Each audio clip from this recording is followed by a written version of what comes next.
বনফুল রবীন্দ্রনাথ ঠাকুরের একটি কাব্যগ্রন্থ, যেখানে প্রকৃতি, প্রেম, মানবিক অনুভূতি এবং সরল জীবনের সৌন্দর্যে কাব্যিক ভাষায় প্রকাশ করা হয়েছে। এই গ্রন্থের কবিতাগুলোতে জীবনের ছোট ছোট মুহূর্ত, নিঃশব্দ অনুভূতি এবং প্রকৃতির সঙ্গে মানুষের গভীর সম্পর্ক ফুটে ওঠে। বনফুল নামটির মধ্যে এর মূল ভাব নিহিত। বনের ফুল যেমন স্বাভাবিক, অপ্রদর্শিত এবং স্বতঃস্ফূর্তভাবে ফুটে ওঠে, তেমনি এই কাব্যগ্রন্থের কবিতাগুলো সহজ, স্বাভাবিক ও হৃদয়গ্রাহী। এখানে কৃত্রিমতা নেই, বরং রয়েছে প্রকৃতির মতোই সরলতা ও সৌন্দর্য। এই কাব্যগ্রন্থের প্রধান বিষয় হল প্রকৃতির প্রতি গভীর অনুরাগ।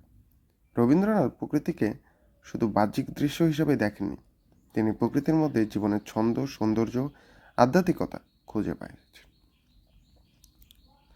গাছ ও ফুল, পাখি, নদী সবকিছুই তার কাছে জীবন্ত, অনুভবযোগ্য।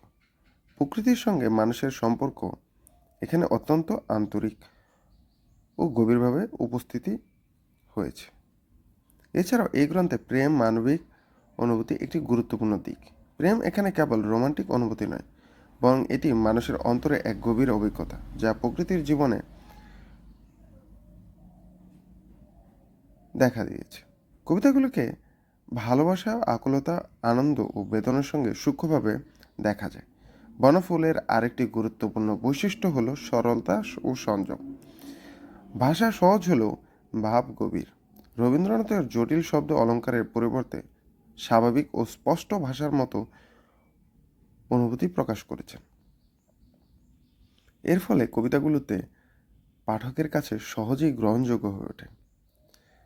এই কাব্যযজ্ঞে মানব জীবনের ক্ষণস্থায়িত্ব ও সৌন্দর্যের উপলব্ধি প্রকাশ পেয়েছে। জীবনের ছোট ছোট মুহূর্তগুলো আসলে সৌন্দর্য বহন করে। এই উপলব্ধি কবিতাগুলোর মধ্যে বারবার ফিরে এসেছে। যেমন বনফুল ক্ষণিকের জন্য ফুটে থাকে, তেমনি মানুষের জীবনও ক্ষণস্থায়ী। তাই এই ক্ষণিকের সময়কে সুন্দরভাবে উপভোগ করার প্রয়োজন। এছাড়াও কবিতাগুলোতে আত্মিক শক্তি, নীরবতার অনুভূতি রয়েছে। প্রকৃতির সঙ্গে সংযোগ স্থাপন করে মানুষের জীবনের ভেতরে শান্তি খুঁজে পায়। এই ভাবনা বারবার ফুটে ওঠে। এর মূল ভাব হলো প্রকৃতি ও মানুষের গভীর সম্পর্ক, সরল জীবনের সৌন্দর্য ও স্বতঃস্ফূর্ততা, প্রেম ও মানবিক অনুভূতির সূক্ষ্ম প্রকাশ, জীবনের ক্ষণস্থায়িত্ব ও তার সৌন্দর্য, আত্মিক শান্তি ও নীরবতার গুরুত্ব।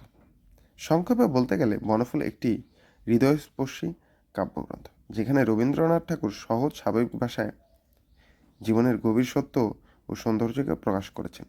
এটি পাঠককে প্রকৃতির কাছাকাছি নিয়ে যায় এবং জীবনের ছোট ছোট আনন্দ উপলব্ধি করতে শেখায়। ধন্যবাদ।